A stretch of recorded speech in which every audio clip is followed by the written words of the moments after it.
This channel does not promote any violent, harmful, or illegal activities. All content provided by this channel is meant for an educational purpose only.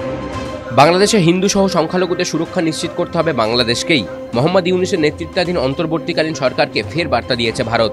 শুক্রবার নয়াদিল্লির এই কড়া বার্তার পর কলকাতায় বাংলাদেশের উপদূতাবাসের এক অভিযান নিয়ে বিবৃতি দিল বাংলাদেশ সরকার। উপদূতাবাসের নিরাপত্তা নিশ্চিত করতে ভারতকে বার্তা দিলেন ইউনূস সরকার।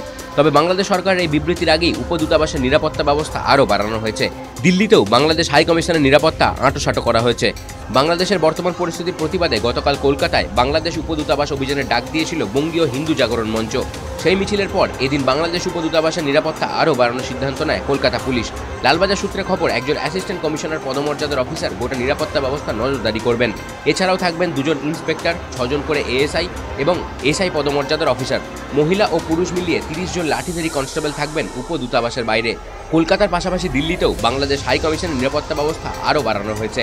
বাংলাদেশে হিন্দু সহ সংখ্যালঘুদের নিরাপত্তা সুনিশ্চিত করতে বারবার ভারত বার্তা পাঠালেও ইউনূস সরকার তা নিশ্চিত করতে পারছে না। তাতেই বাড়ছে উদ্বেগ। এদিনও বাংলাদেশের সংখ্যালঘুদের নিরাপত্তা নিয়ে বিদেশ মন্ত্রকের মুখপাত্র রণধীর জয়সওয়াল বলেন, ভারত সরকার বিষয়টি নিয়ে চিন্তিত। আমরা লাগাতার বাংলাদেশের আইন শৃঙ্খলার বিষয়টি নিয়ে কথা বলছি। অন্তর্বর্তী সরকারের কাছেও সংখ্যালঘুদের সুরক্ষার বিষয়টি তুলে ধরে উদ্বেগ প্রকাশ করা হয়েছে। ভারতের অবস্থান খুব পরিষ্কার।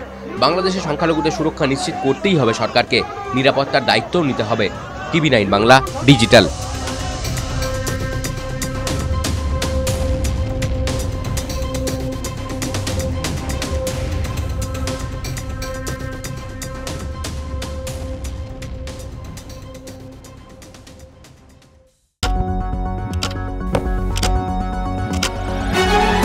রাজনীতি শুধুই কি রাজার নীতি?